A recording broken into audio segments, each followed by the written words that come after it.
It is a very important case, and it's very important to Mr. Floyd, the country, Minneapolis, and his family. But there is a bigger problem of systemic racism in America, and I think that this is an opportunity to try to tackle some of that too.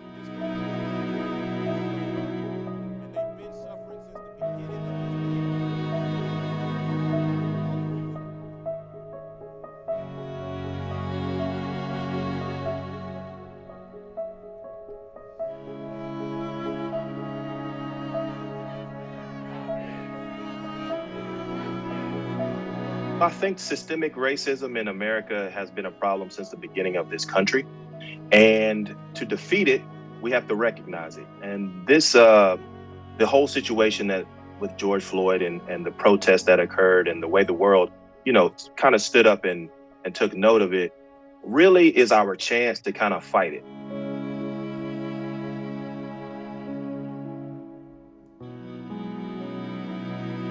What is justice when you've lost a family member?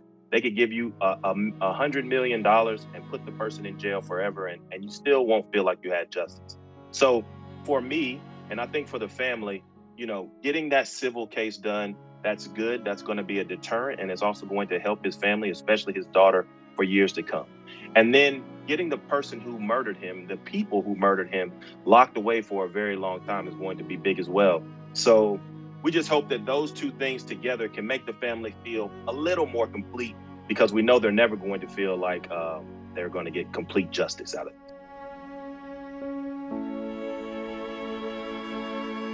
I am not involved in the tactics or anything of that nature that they're using to prosecute the case. Having said that, I did used to do criminal law, and I would not, bring race into it, because this case, absent of race, is a clear violation of Mr. Floyd's civil rights, and Derek Chauvin, after having been charged with second-degree murder and second-degree manslaughter and murder, third-degree murder. One of these should stick, and he definitely should be convicted of one of these charges, if not all of them.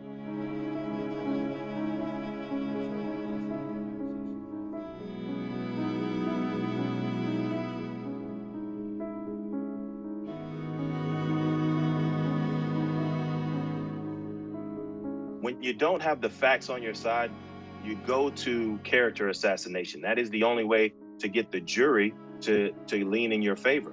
The jury are just people, just like you and me.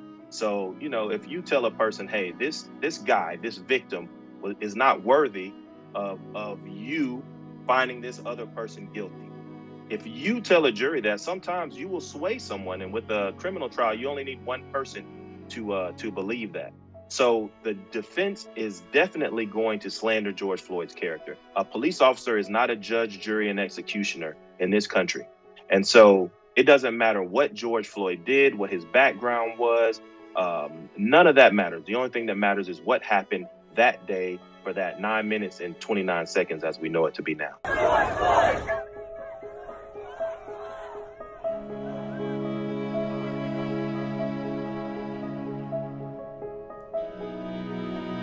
The family would really want everyone to just focus and remember that regardless of what you think about George Floyd personally, he had a family. He was a father. He was a person, not just a meme or a picture on a mural. He was an actual person.